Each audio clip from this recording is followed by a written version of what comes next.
Welcome to Prince Shorthand House, November edition, Progressive Magazine, exercise number 8, at the rate 80 words per minute, and repeat the same matter at the rate 100 words per minute. These exercises is helpful for you for your upcoming skill tests like general matter for High Court exams. Be ready for that.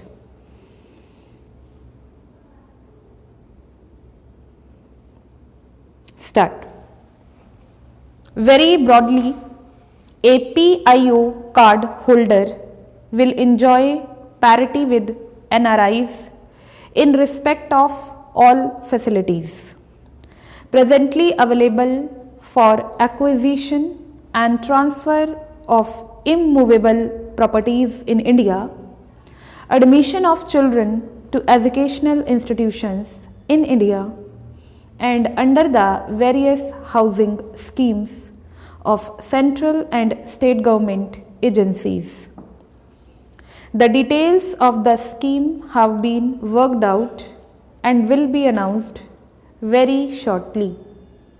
There has been a long standing demand of our NRI brethren to provide for dual nationality for people of Indian origin settled abroad. This idea needs to be considered in depth before a clear-cut policy can be formulated and translated into legislative and administrative action. Public opinion has also to be taken into account. The government will therefore appoint a committee to hold wide consultations, elicit public opinion, examine the pros and cons of different options, and to formulate recommendations on the question of dual nationality or any suitable variant. This committee shall give its report within 3 months.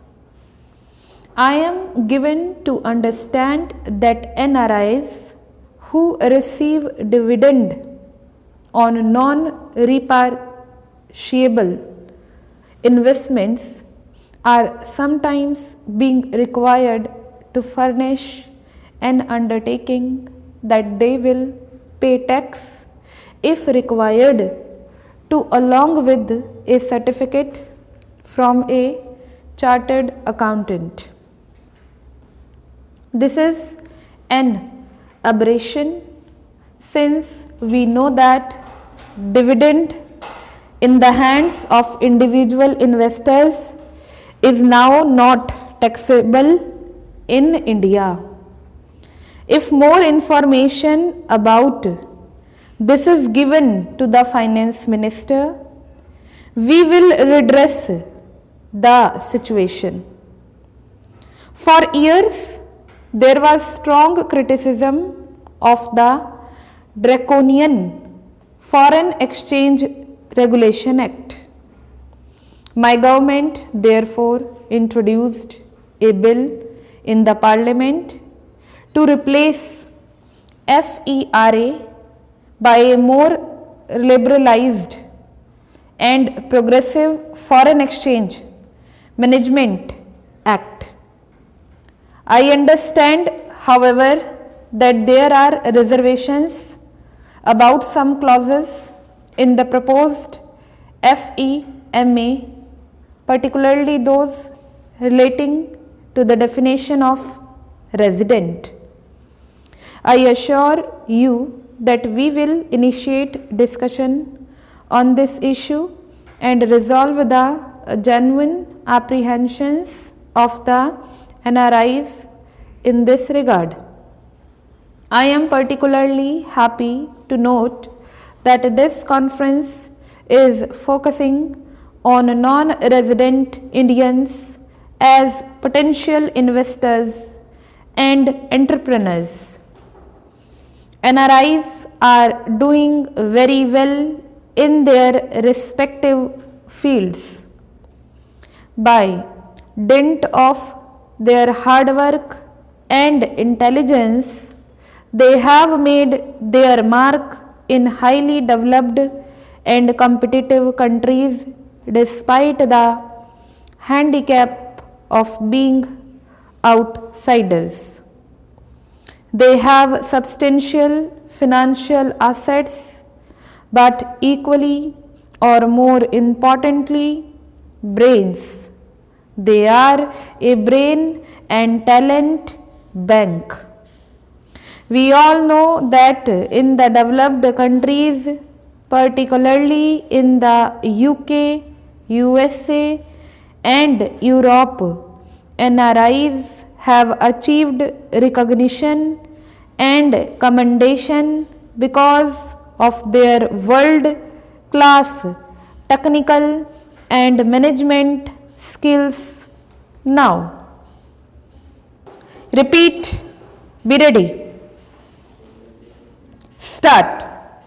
Very broadly, a PIO card holder will enjoy parity with the NRIs in respect of all facilities presently available for acquisition and transfer of immovable properties in India, admission of children to educational institutions in India and under the various housing schemes of central and state government agencies. The details of the scheme have been worked out and will be announced very shortly. There has been a long standing demand of our NRI brethren to provide for dual nationality for people of Indian origin settled abroad. This idea needs to be considered in depth before a clear-cut policy can be formulated and translated into legislative and administrative action. Public opinion has also to be taken into account. The government will therefore appoint a committee to hold wide consultations, elicit public opinion, examine the pros and cons of different options, and to formulate recommendations on the question of dual nationality or any suitable variant. This committee shall give its report within 3 months.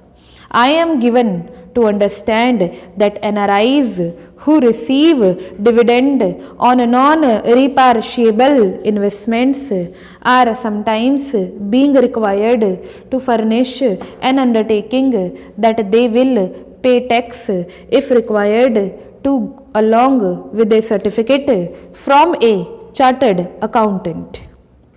This is an aberration since we know that dividend in the hands of individual investors is now not taxable in India.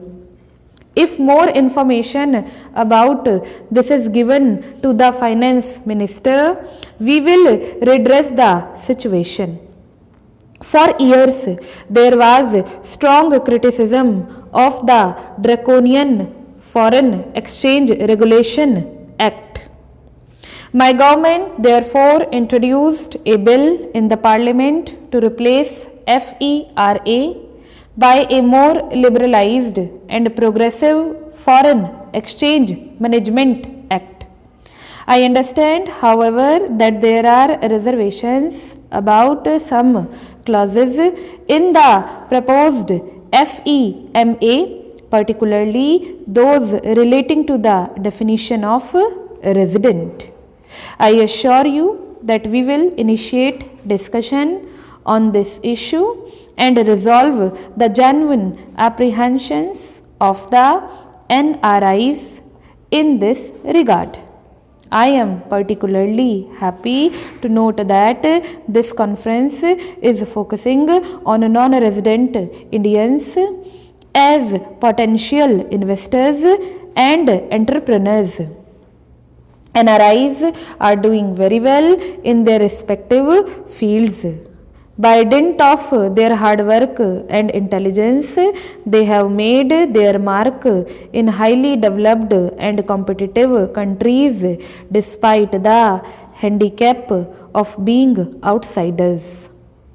They have substantial financial assets, but equally or more importantly, brains.